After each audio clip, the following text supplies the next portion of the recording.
पण शकुंतला काकीची गौरी आणूयातच. हा नाही ऐका, हे बघा, आनंदासाठी आपल्याकडे बाप्पा आलेत ना. मोठ्या बहिणीच्या विरोधात जाऊन मला नाही गौर आणायची. काकी, लोक काय म्हणतील, कुणाला काय वाटेल असं म्हणून नेहमी तुम्ही इच्छा मारता तुमची. यावेळेस नका ना करू असं. मला माहितीये गौर आली ना की तुम्हाला खूप आनंद होणार आहे. तुम्हालाच काय, सगळ्यांना आनंद होणार आहे. आणि राहिला प्रश्न मोठ्या बाईंचा, त्यांचा राग कमी झाला ना की मग विरोध पण कमी होईल. ठरलं तर मग ते दिग्रसकारांच्या घरात गौरी येणार. हा, आवरायला घ्या. मी पण गावातल्या बायकांना गौरी पूजनासाठी आमंत्रण देते.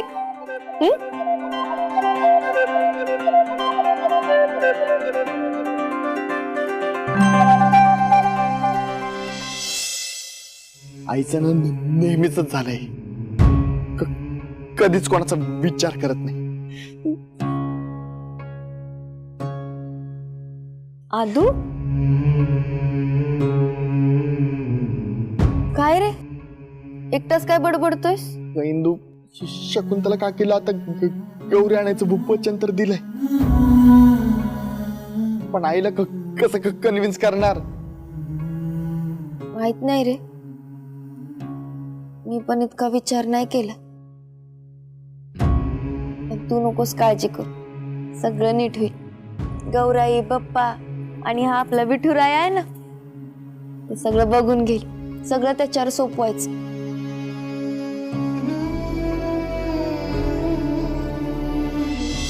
आता काय झालं जावई बापू? काय झालं काय नाही झालं हे विचारा. का? अहो, चुलत सासूबाईंच्या चेहऱ्यावरचा रंगच उडवला तुम्ही. हा? आणि पाठराखीनबाईंचा प्लॅन फसला. सासूबाई, पण एक गोष्ट आहे, हा, पाठराखीनबाईंचं काही खरं नाही. पाठराखीनबाई आजकाल कशा वागताय तुम्हाला चांगलंच माहिती. अहो, कोणाचं काही ऐकतच नाही, त्या त्यांच्याच मनाचं करतात. आता या बाबतीत जर त्यांनी त्यांच्या मनासारखं केलं ना तर मग तुम्ही नका काळजी करू, पाहते ना मी ती तिच्या मनचं कसं करते ते. तुम्ही आता निवांत झोपा. हा, झोपतो. जा.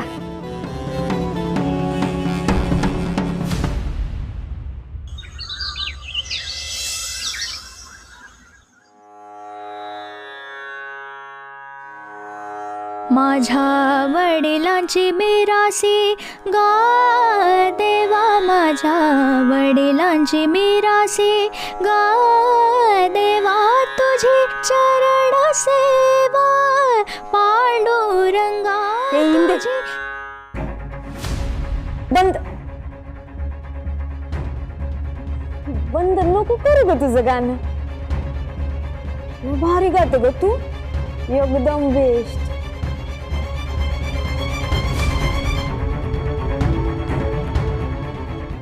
खरं इंदू, किती गोड आहे ग बाळा तुझा आवाज.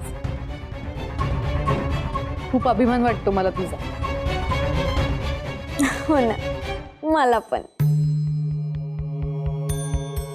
सक्की नसली म्हणून काय झालं, बहीणच आहे ना माझी.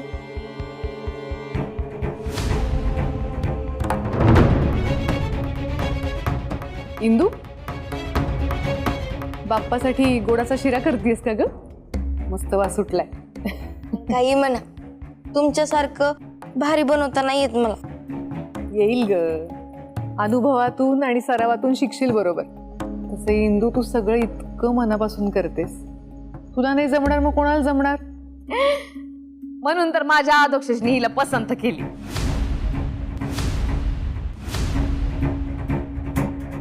इंद्रायणी, माझं जरा काम होतं तुझ्याकडे, करशील का? सांगा ना मोठ्या बाई, काय करायचंय? म्हणजे आधीच विचार कर बर का, देवाधर्माचं काम आहे. आधी हो म्हणलं का नंतर नाही नाही म्हणतायत. हो, तुम्ही फक्त सांगा काय करायचंय, मी करीन.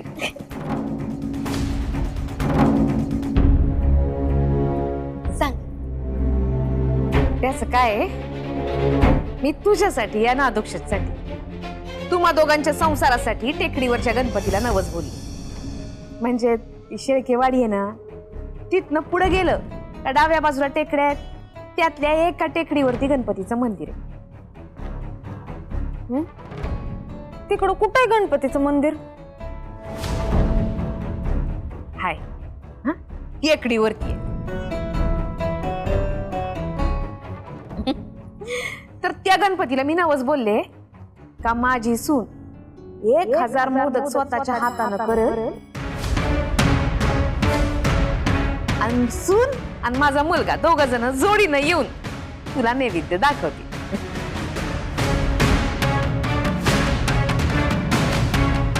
करशील ना ग? 1000 मोदक? मोठ्या बाई, इंदीला बिचारीला एवढं मोदक एकटीला करायला लागणार आहेत? हा मग मोठ्या बाई, हे जरा जास्त होतंय. म्हणजे 1000 मोदक मी एकटीनं करायचे म्हणजे? हा पण ती आता तर हो बोलली, आणि एकदा हो बोललं ना का माघार नाही घेता येणार.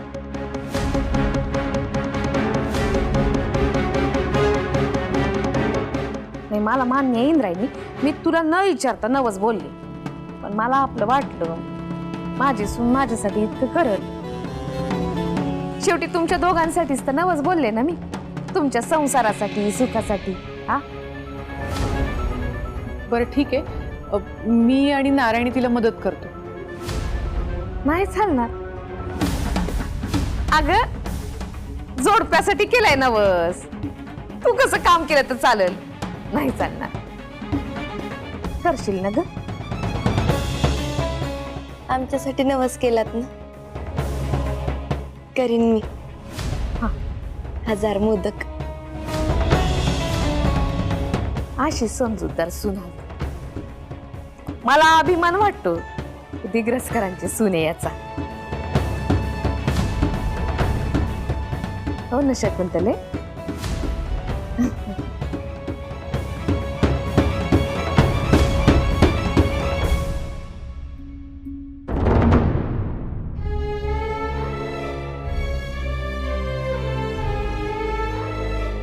मोदक.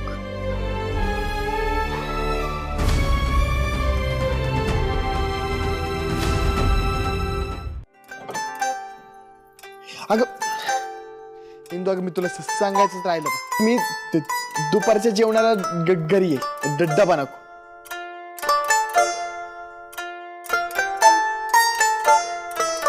इंदू ऐसे चुप क्यों बैठी हो?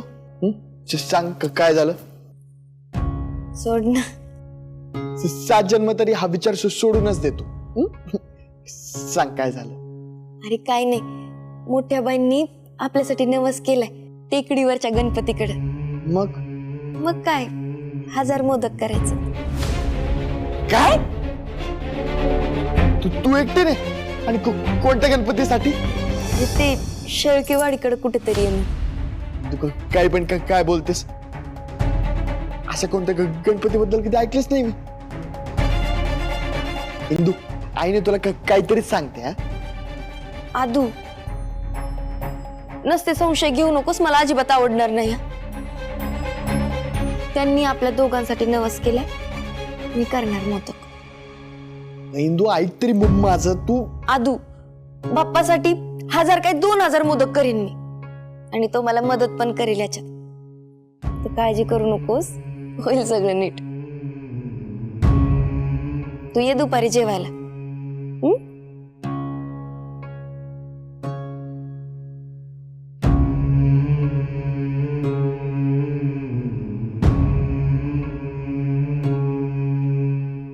आईनं हे टेकडीवरचं मंदिर आणि 1000 मोदकाचं नवस काहीतरी वेगळंच काढलंय. सासूबाई, आम्ही विंजे सरकार आहे, आम्हाला सगळ्यांचं सगळं कळत, पण हे नवस बिवस काय काढलंय तुम्ही नवीन, काही कळत नाहीये. मोठ्या बाई, काय ग? बटाट्याचे भजे. हा ठेव.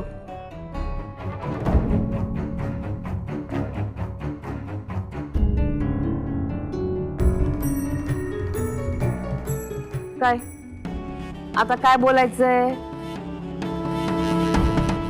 मोठ्या बाई, अहो दरवर्षी गणपती बाप्पा येतो. यावर्षी शकुंतला काकीच्या माहेरची गौर येऊ द्या ना प्लीज. तुमचं दोघींचं ठरलंय का? अहो नाही मोठ्या बाई, अहो शकुंतला काकी तर म्हणत होत्या की मोठ्या बाईंची इच्छा नाहीये ना तर मग नको आणूयात. हा, म्हणजे तिला माहितीये ज्या गोष्टींची परंपरा आपल्याकडे नाही त्या गोष्टी नव्यानं इथं आणायच्या नाही. अहो मोठ्या बाई, येऊ द्या ना गौराईला घरी. अहो शकुंतला काकूच्या माहेरची आहे. अहो शकुंतला काकी सगळ्यांसाठी किती करतात, त्यांच्यासाठी एवढं करू द्या ना please. Humble request please. Please. बर, समजा मी तुझी मर्जी राखली तर तू माझी मर्जी राखशील? हो नक्की. मी सांगेन ते करशील? अहो मोठ्या बाई तुम्ही फक्त बोला, झालंच म्हणून समजा तुमचं काम. हा, तर जर गौराई घरी आल्या तर विठूच्या वाडी शाळा काढण्याचा तुझा विचार तू बाजूला ठेव.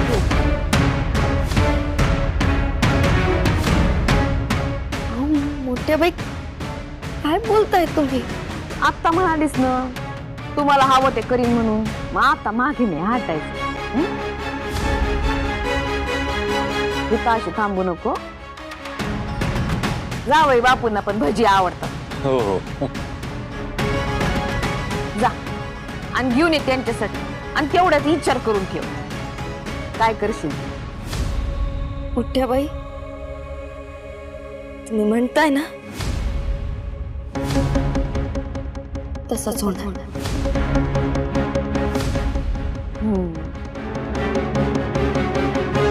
जा.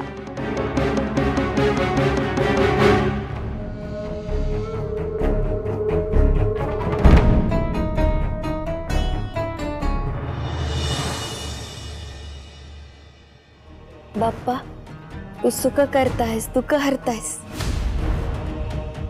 कोणतंही चांगलं काम करण्याआधी तुझं नाव घेतलं जातं. बाप्पा तुझ्या नैवेद्यासाठी मला 1000 मोदक करायचे, ते मी करणारच. तू फक्त शक्ती दे.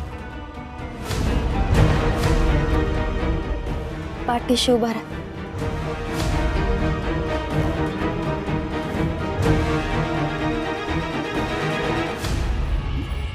मोठे बाई काय अहो एखाद्याला किती घाबरवाल, अहो किती ताणाल, किती त्रास द्याल.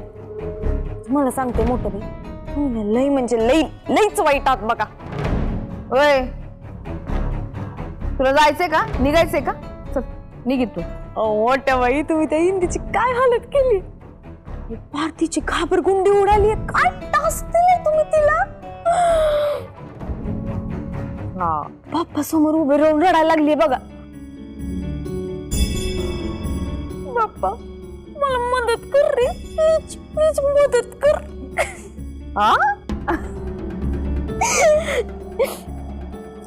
एकदा का मोदक झाले तर काय करायचं ते माहितीये ना तुला? हा मग ठरल्याप्रमाणे तसंच करू बघा.